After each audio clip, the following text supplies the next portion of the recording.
dogmatic belief is perhaps an understanding of both sides of the fence, from even an afterlife point of view, a mediumistic point of view, scientific point of view, as well as a church point of view, and try and meld all of that information together and come up with something that helps.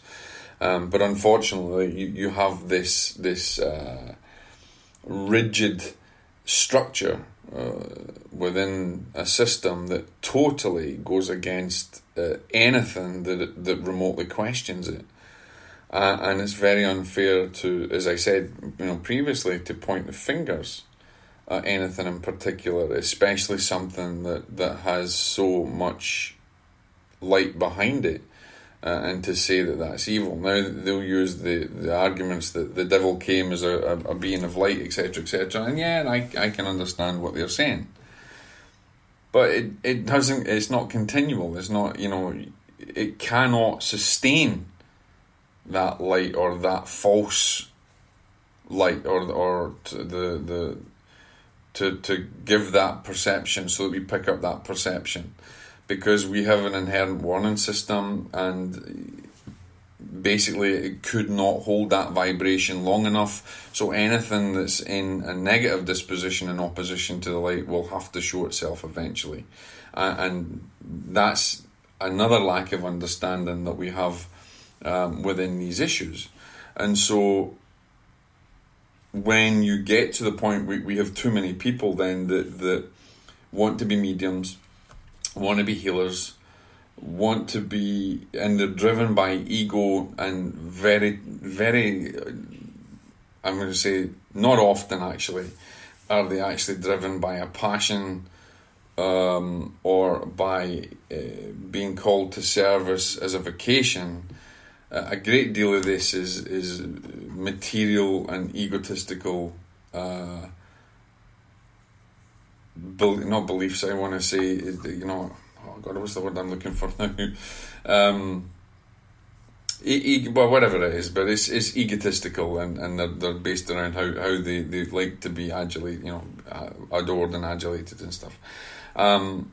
So what actually happens is people are becoming lazy, and that same strength and that same power doesn't seem to be around those individuals anymore, and they'll dive into situations that perhaps they don't really understand or are ill prepared for.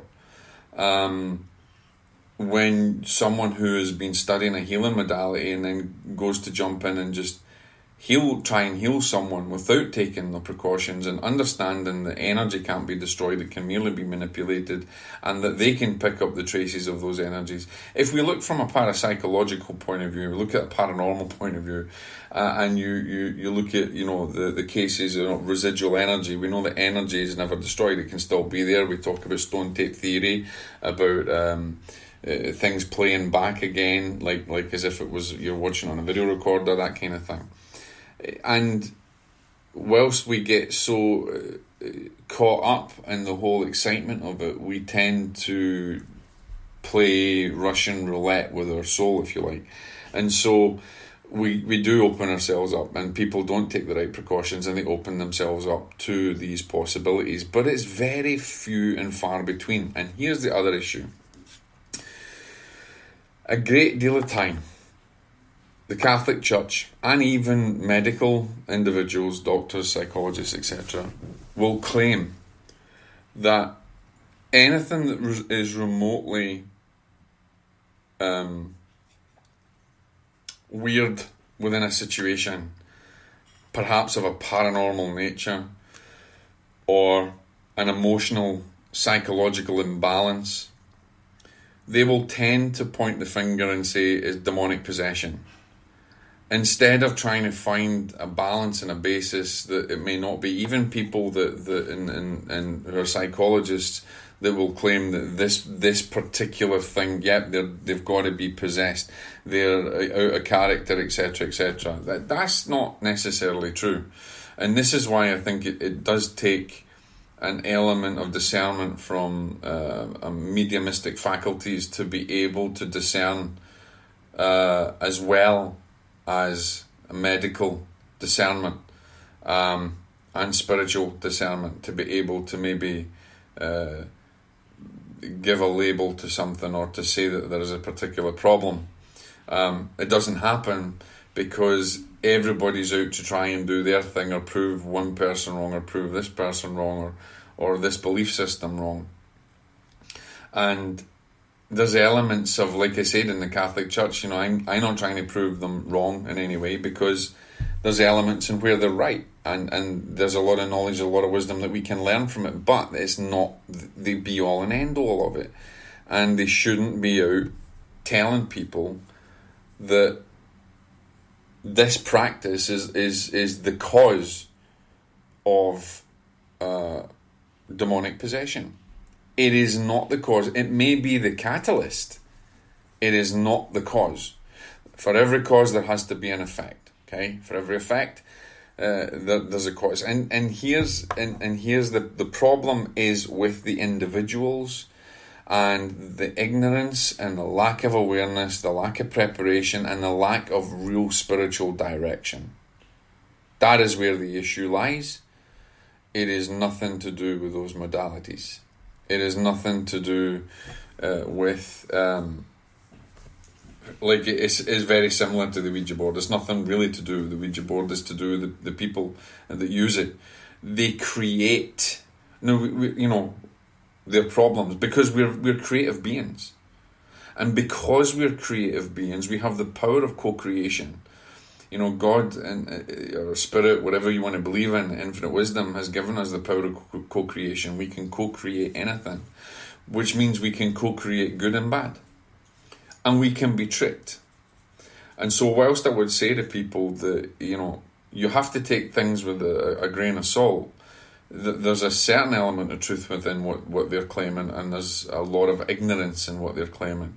What we need to do, rather than setting up lots of teams to go out and battle the darkness, because even they won't be prepared as much as what they think they are, is perhaps what we need is more education, more preparation in terms of spiritual alignment, divine alignment, and bringing the science and the spiritual together to one place, as well as the religious, because there's in all religious systems, whether it's in Muslim, whether the jinn, or whether it's anything else,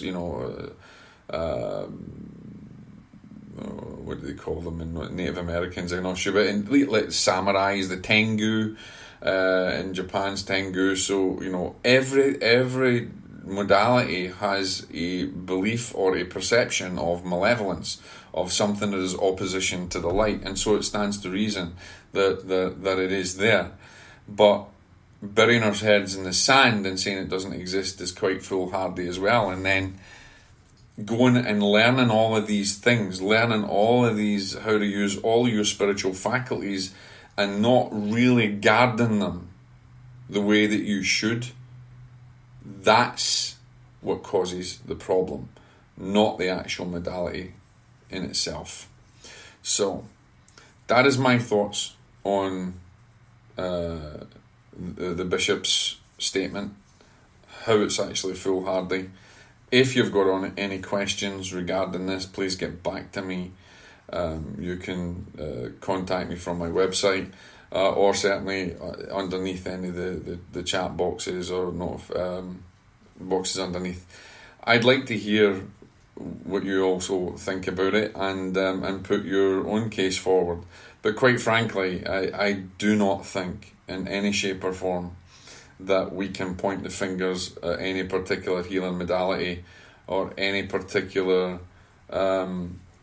system that is of a light nature and say that is the cause of all demonic possessions and issues.